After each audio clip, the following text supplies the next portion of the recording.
네, 주식시장의 나무보다는 숲을 보는 전략으로 큰 그림을 그려보는 시간이죠. 김성남의 빅픽처 시간입니다. 황금알TV의 김성남 대표님과 이야기 나눠보도록 하겠습니다. 대표님 안녕하십니까? 네, 안녕하세요. 반갑습니다. 네, 대표님과 첫 시간을 제가 함께하게 돼서 굉장히 영광인데 앞으로 잘 부탁드릴게요. 저도 영광입니다.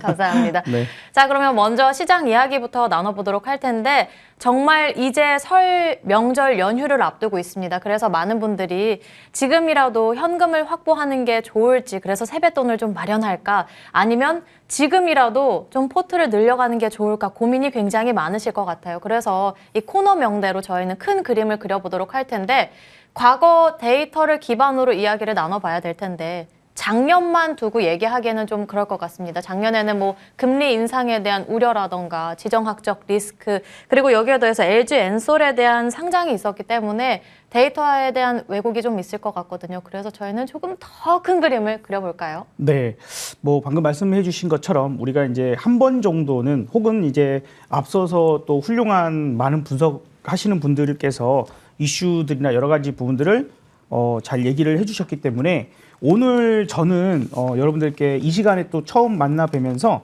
조금은 다른 얘기를 드려볼까 하기도 하고요. 그 다음에 확률에 대한, 사실 주식 투자라고 하는 부분들이 뭐가 이게 딱딱딱 떨어지는 게 아니잖아요. 그러다 보니까 우리가 가장 확률적인 그런 싸움을 할 필요가 있고, 그런 분석적인 것들, 계략적인 분석이 될 수도 있고, 뭐 퀀트 분석이 될 수도 있고 하는데, 가장 그 중에서도 가장 심플한 그런 이제 분석에 대한 이야기를 좀 드려보고 싶습니다. 일단은 지금 우리가 신년 효과로 상당히 제대로 올라가고 있죠. 아마 작년 말 혹은 뭐 제 개인 채널에서도 여러분들한테 사탄 랠리, 그죠? 이제 산타 랠리가 없다 보니까 신년 효과가 있을 거다라는 그런 얘기를 좀 드렸는데, 그게 어찌 보면 뭐 오늘은 약간 아쉬운 감이 있긴 합니다만 뭐 그래도 나쁘지 않았던 것 같아요. 최근까지도 모습은 상당히 좋은 모습들이 이어졌다라고 볼 수 있을 것 같아요. 명절이 지나고 나면 어떻게 될까? 사실 고민이 많죠. 그래서 오늘 나름 비중을 줄여서 가시는 분도 계실 거고, 혹은 아니야 이렇게 강세가 유지가 된다라면 우리가 쉬는 동안에 글로벌 시장이, 그래도 미국 시장이 약간 쉬었잖아요. 어제도 그렇고 그저께도 그렇고. 그런 사이에 좋은 소식들 들리면서 올라갈 거야. 그러니까 지금 사지 않으면 갭상승 때문에 못 쫓아갈 수도 있어. 이렇게 생각하시는 분도 계실 겁니다. 자, 일단은 뭐 우리가 명절 지나면 또 이제 미국의 그 FMC가 눈앞에 있고, 그 다음에 2월 초 고용지표 발표, 이런 것들이 아마 시장 변수로 크게 움직임이 나올 것 같아요. 그래서 그런 부분들까지도 이제 꼼꼼하게 한번 살펴볼 필요가 좀 있을 것 같아서 차근차근 하나하나 좀 말씀을 드려보도록 하겠습니다. 제가 이제 오늘 이 시간에 처음 여러분들 또 만나 뵙다 보니까 약간 그 차트 세팅이 조금 안 돼 있어가지고 그거 조금만 만지고 있으니까요. 조금만 기다려주시면 제가 말씀드리겠습니다. 사실 이제 미국 시장에서도 우리가 힌트를 얻을 수 있고 한데, 지금 이제 한번 차트 먼저 봐보도록 할게요. 자, 한번 보시면은 다우 지수 그리고 나스닥 지수 이렇게 좀 한번 살펴볼게요. 지금 나오고 있는 게 바로 그 나스닥 지수입니다. 어찌 보면 최근 흐름들이 잘 올라가다가 조금 꺾이는 그런 부분들이 나왔는데, 아마도 이제 수렴되거나 이런 모양새로 가지 않을까 생각돼요. 그래서 위로 올라가게 된다면 여기에 또 저항대 부분들을 만날 수는 있겠지만, 반면에 뚫리게 된다면 상당히 큰 상승도 나올 수 있는 그런 부분도 기대해 볼 수 있을 것 같습니다. 다우를 보면 아마도 시장이 다우 지수는 수렴 구간을 만드는 게 아닐까라고 좀 생각이 들어요. 그래서 요렇게 또 아래쪽에서도 이렇게 수렴되는 구간들을 만들다 보면 아마도 FMC 정도쯤 되면, 그죠? 왔다 갔다 하면서 방향이 위나 아래로 방향을 결정 지을 것 같다. 이렇게 좀 생각을 할 수 있을 것 같습니다. 그럼 이제 우리나라 상황을 좀 봐보도록 할게요. 현 시장과 가장 유사한, 우리나라도 뭐 10년, 20년, 30년, 40년 시장을 쭉 훑어보다 보면 어차피 주식시장이라고 하는 것도 사람이 만들어내는 거잖아요. 사람이 참여를 하는 거기 때문에 거기에 연관성이 상당히 크다라고 볼 수 있을 텐데, 현재 시장하고 가장 닮아있는 시장이 언제일까요? 이렇게 보면은 지금 우리가 작년 한 1년 반 정도 장기 하락을 했죠. 그 장기 하락을 하고, 그 다음에 12월, 보통 12월 한 달 내내 하락하는 경우는 많지 않거든요. 그 12월 한 달 내내 하락했던 거. 그 다음에 23년 이제 막 시작해서 시작하자마자 밀었다가 바로 급반등을 했던 시기가 정확하게 맞아떨어지는 시기가 딱 한 번 있습니다. 한 번은 아니겠지만 어쨌든 가장 비슷하다고 하면 그 시기가 바로 2019년이에요. 2019년으로 한번 가보도록 하겠습니다. 2018년 동안 엄청나게 하락을 했죠. 긴 장기 하락을 하고 그 다음에 2018년 12월 달을 한번 봐보도록 하면 2018월, 2월, 12월 달에 한 달 내내 하락을 했어요. 그리고 바로 우리가 연초 부분들도 마찬가지로 이렇게 좀 더 확대를 해보면 바로 시작하자마자 첫날, 이튿날 이렇게 쭉 밀어서 시작했습니다. 요번 우리 1월 달하고 매우 흡사하죠. 그 뒤로 아주 급격한 상승. 근데 지금의 1월 시장이 또 가장 흡사하죠. 그래서 아마도 현재 상황과 조금 유추해서 봐본다라면 가장 비슷한 패턴이기 때문에 한 번 정도 참고는 할 필요가 있을 것 같아요. 이게 이제 똑같이 반복된다라는 것은 우리가 보장할 수는 없습니다만 그래도 현재까지는 가장 유사하게 나타나고 있기 때문에 참고하면 좋겠어요. 근데 이때하고 지금하고 조금 다른 게 있습니다. 뭐냐면 그때는 구정 명절이 2월 초에 있었고요. 지금은 1월 20일 이렇게 오늘이 마지막이지 않습니까? 그렇게 해서 한 10일 정도가 땡겨졌어요. 더 빠른 거죠. 그러니까 이때는 명절 직전까지 상승이 계속 나왔었던 상태. 그래서 지금 2월 1일 그때 당시에 2월 1일 날이 금요일이고 오늘도 금요일이네요. 맞아떨어지는데 어쨌든 이렇게 해서 명절 지나가고 다음 주 목요일에 시장이 다시 열렸었거든요. 근데 요번도 이렇게 비슷하게 봐보시면은 그때까지 명절 직전까지 상승이 나왔다가 약간의 차익 실현 매물 정도 조금 나오고 끝났습니다. 그러면 이제 우리가 명절 이후의 모습은 어떻게 됐을까? 이렇게 봐보면은 약간 눌렸네요. 예. 이제 우리가 명절 지나고 나서는 글로벌 시장이 상승을 할지 혹은 하락을 할지 어떤 변수가 생길지는 지금으로서는 알 수가 없지만 과거 데이터에서 어쨌든 갭상승 혹은 갭하락 이렇게 나올 가능성이 매우 높기는 하겠죠. 이제 그런 부분들에서 놓고 봐본다라면 이게 과연 던질 자리인가 혹은 명절 이후에 눌러진다라고 하면 우리가 사야 될 자리인가 이렇게 봤을 때는 아마도 매수 포인트가 좋지 않을까 정도 생각이 됩니다. 그래서 이렇게 좀 반등이 일어나면서 추가적으로 고점을 높여놓는 그런 패턴이 그때 당시에 있었다라는 거 정도 좀 참고하셨으면 좋겠고 아까 말씀드린 것처럼 지금 우리가 좀 짧아요. 예. 명절이 이번에는 좀 빨리 오다 보니까 이때 당시보다 한 10일 정도 빨리 왔습니다. 그래서 상승이 그만큼 못 간 거죠. 상승이 더 일어날 수도 있었는데 그러니까 한마디로 어떻게 보면 상당히 강력한 상승이 일어날 수 있는 포인트들 사실 이제 환율이 안정적으로 좀 돌아서면서 킹달러가 조금 주춤해지면서 사실 한국 시장이 강력하게 상승하는 것들의 어떤 뒷받침적인 부분들이 되지 않습니까? 그러면 이제 기대할 수 있는 게 뭐예요? 아무래도 FOMC에서 금리를 이번에 0.25 정도 인상을 하면서 컨센서스가 더 중요할 겁니다. 아마 앞으로 금리 인상이 뭐 0.5를 다시 한다거나 이런 거 없어. 그냥 0.25 정도 한 번 정도 더 하다가 이제 동결로 갈 거야. 이런 것들 속도 조절이 확실하게 되고 그 다음에 최고 높은 자리에 금리가 어디까지 갈 수 있을 것인가 생각하는 것과 그 다음에 마지막으로 그게 얼마나 유지가 될 것인가 이런 부분이잖아요. 그래서 그런 포인트로 넘어가면서 사실 어제 같은 경우에도 그 실업자 청구 건수가 매우 좋게 나왔거든요. 그러니까 고용이 흔들리지 않아요. 그래서 지금 고용이 너무 탄탄하니까 아직도 멀었어 라는 얘기가 나오는데 혹시나 2월 첫 번째 주에 고용지표 발표가 나올 때 그 부분에서 고용이 꺾였다라는 어떤 이슈가 터지게 된다면 아마도 지금의 패턴 부분들에서 그때 2019년도의 패턴이 다시 반복될 가능성은 좀 있지 않을까 좀 생각됩니다.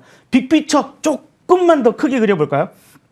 자, 우리가 보통 뭐 10년 주기, 20년 주기 이런 거 많이 얘기를 하죠. 뭐 키친 파동, 주글라 파동, 쿠즈네트 파동 이렇게 많이 얘기를 하는데 아마도 제가 생각할 때는 지금이 바로 20년 전, 그러니까 우리나라로 치자면 IMF죠. 그때와 가장 흡사하게 닮아 있지 않나라고 좀 생각이 들어요. 그래서 마냥 여러분들한테 그냥 희망을, 꿈만을 드리려고 하는 것은 아니라 지금 그때 당시에도 지금 IMF 직후에 급격한 유동성이 들어가면서 상승을 했을 때 1년 6개월 정도 상승을 했고요. 요번에도 마찬가지로 코로나 이후 한 1년 6개월 정도 상승하고 꺾였지 않습니까? 그 이후에 하락 기간도 거의 비슷하고요.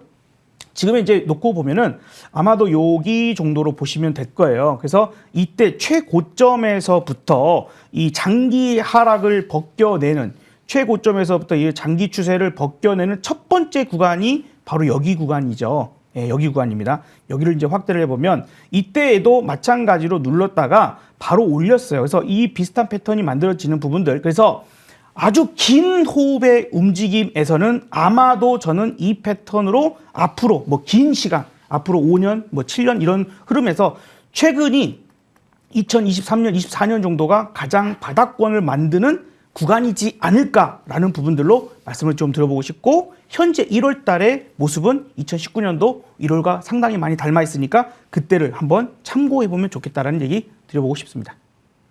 네, 우리 김성남 대표님이 이야기를 너무 잘 해주셔가지고요. 제가 더 이상 드릴 말씀이 없는 것 같은데 역시나 팬층이 정말 많은 것 같습니다. 지금도 채팅창에서 승부사 한남님이 김성남 대표님 내용이 너무 잘 들려요. 주포발사님도 유익한 시간이라고 올려주셨습니다. 우리 대표님이 이번에는 미증 시의 FOMC 고용지표 부디 주목하는 게 좋겠다 말씀을 해주셨고, 저희가 쉬어가는 동안 미증시에서는 끊임없이 실적 발표가 나올 거고 테슬라의 실적도 나올 거고 잘 나오기를 바라면서 저희 그러면 다음으로는 업종 이야기로 들어가 보도록 하겠습니다.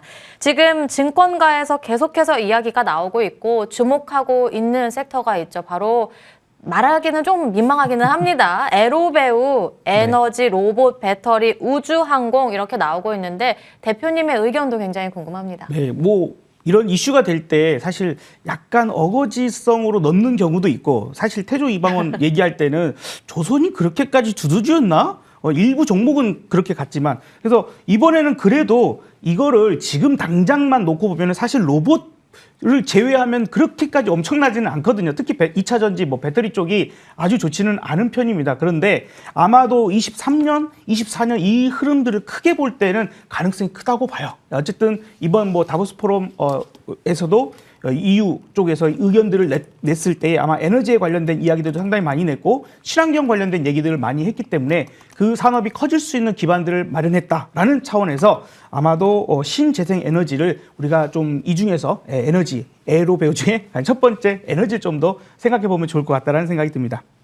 네, 자, 이번에 업종으로 에너지를 말씀해 주셨어요. 그러면 저희 에너지라고 하면 신재생 주목하면 괜찮을까요? 네, 신재생 중에서 오늘은 아마 하나솔루션 여러분들한테 말씀을 드려보고 싶어요. 사실 제가 이 방송을 하기 전에 월요일 오후 시간에 여러분들을 만나 뵀었거든요. 그때에도 여러분들께 한화솔루션을 한번 말씀을 좀 드렸습니다. 근데 오늘 자리가 또 상당히 좋은 것 같아요. 한번 차트 한번 보면서 추가적으로 좀 설명들 드려볼게요. 사실 이전에 내용적인 부분들 많이 말씀드렸고, 이 하나솔루션이 원래는 케미칼 쪽이 강했는데 이제 점점 시간이 지날수록 신재생 쪽의 매출이 크게 늘어나고 있고 탄탄해지고 있거든요. 그래서 실적 개선세가 상당히 뚜렷하다라고 좀 볼 수 있고, 지금 웨이퍼 가격은 상당히 크게 떨어졌는데 모듈 가격이 크게 떨어지지 않아요. 그러니까 하나케미칼은 웨이퍼를 원료로 해서 모듈을 판매하는 회사이기 때문에 원재료 가격은 뚝 떨어지고, 그죠? 판매하는 가격은 크게 떨어지지 않았기 때문에 오히려 마진적인 부분에서는 좋을 수도 있겠죠. 자, 지금 그때 당시 말씀드렸을 때가 제가 월요일 날 출연을 하다 보니까 이날이었어요. 1월 9일이었네요. 1월 9일에 말씀드릴 때 여러분들한테 하나솔루션 여기서부터 상당히 괜찮을 수 있을 거다라는 말씀을 좀 드렸고, 이게 이제 중요 이평선을 뚫고 나서요 다시 눌림목을 주는데 또다시 이제 중요한 이동평균선 부분들, 우리가 기술적 분석에서 가장 쉽게 할 수 있는 패턴이잖아요. 그래서 우리가 1월 달 이 신년 효과일 때 2차 전지는 이만큼 못 올랐어요. 그렇죠? LG에너솔루션이나 2차 전지 쪽은 이 정도의 상승폭을 만들지 못했습니다. 그러니까 아직은 주도주라고 보기는 좀 어려울 텐데, 하나솔루션 정도는 지금 상승 진폭이 꽤나 세게 나왔다라고 볼 수 있죠. 바닥 대비해서 어쨌든 간에 지금 한 27%, 28%까지 올라갔다가 눌림목을 주는데 오늘 딱 기가 막히게 20일 이동 평균선 지지 테스트를 하고 있네요. 그렇죠? 그래서 요런 이제 패턴에서 우리가 대응을 한다라면 대응이라는 부분들, 이후에 시간이 지나가도 대응이라는 부분들이 좀 쉽지 않을까 정도 생각이 되고, 뭐 풍력에서는 동국 SNC 같은 종목이 뭐 한번 그런 식으로 눌렀다가 또 튀었었죠. 자, 그래서 상당히 좀 기대가 될 수 있는 포인트다. 그러면 이제 우리가 맥점 부분들을 어떻게 보면 좋을까? 사실 현재가부터 오늘 하루 종일 눌러줄 가능성이 있다고 좀 생각됩니다. 오늘 시장이 왔다 갔다 좀 해서 조금 크게 강력하게 막 올라서 끝나기보다는 계속해서 조금씩이나마 차익 실현이 나오거나 조금 소외된 그런 느낌을 줄 가능성이 높을 것 같아요. 그래서 현재가부터 44,000원 정도까지 오늘 뭐 저가가 44,400원 정도까지도 갔었는데 그 정도로 우리가 매수 포인트 좀 보면 좋을 것 같고요. 지난번에 여러분들한테 목표가를 52,000원 정도를 제시해 드렸었어요. 근데 이제 이게 중요 자리에서 걸리고 내려왔는데 아직도 그 부분들 가능하고 요번에 이후에서 그 이야기가 나오면서 오히려 더 강해지겠다라는 이야기 다보스 포럼에서 얘기가 나왔지 않습니까?